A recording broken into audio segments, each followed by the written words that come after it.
शिवम ने धीरे से उससे पूछा, भरोसा है ना मुझ पर? इस सटीक क्षण में उसने पहली बार ऐसा महसूस किया कि वो उस पर भरोसा कर सकती है। हाँ है, उसने कहा और जवाब में सिर हिलाया। शिवम के करण पर हाथ उठाने का क्या अंजाम भुगतेगा दृष्टि का परिवार? नारंग ज्वेलरी ग्रुप की इमारत की हर मंजिल पर आज एक असामान्य उथल पुथल थी। कर्मचारियों में अफरा तफरी मची थी।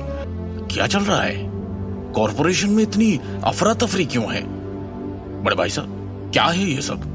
मैं गोल्फ खेल रहा था, अचानक एक के बाद एक हमारे कई बड़े क्लाइंट्स के कॉल्स आने शुरू हो गए कि वो नारंग ग्रुप के साथ अपनी डील रद्द करना चाहते हैं। इसके सिवा और तो कोई वजह नहीं है कि हमारी कॉर्पोरेशन अचानक इस तरह से लड़खड़ा जाए।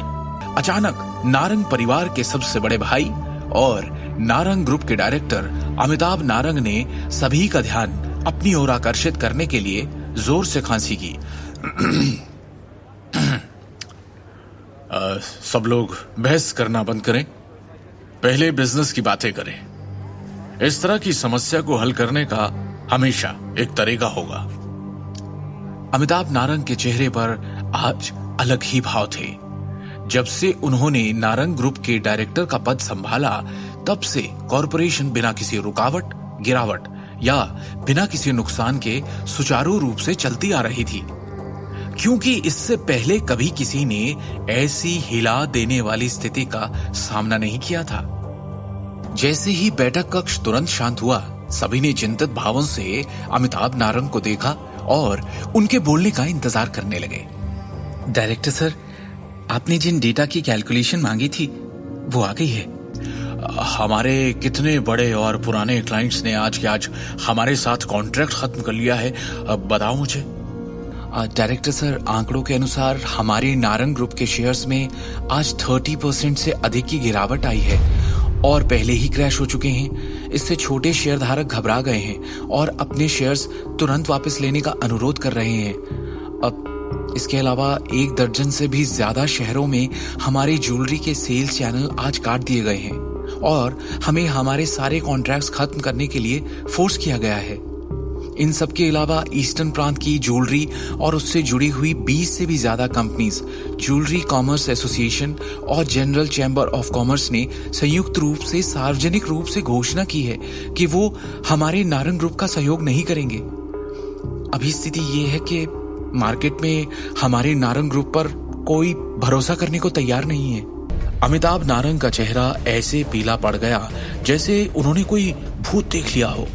उन्हें खुद अभी तक ये बात समझ नहीं आ रही थी कि उन्होंने किस ताकतवर शख्स को इतना नाराज कर दिया कि उसने पूरे के पूरे नारंग ग्रुप का दिवालिया निकाल दिया, वो भी एक दिन के अंदर।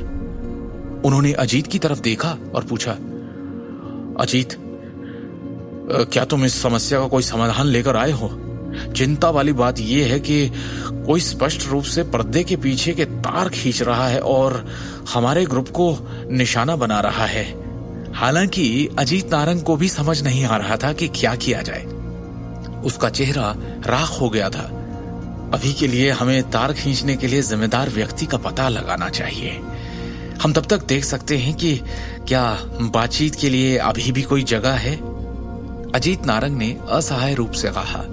दोनों मुखिया समझ नहीं पा रहे थे कि उन्होंने किसे नाराज किया है।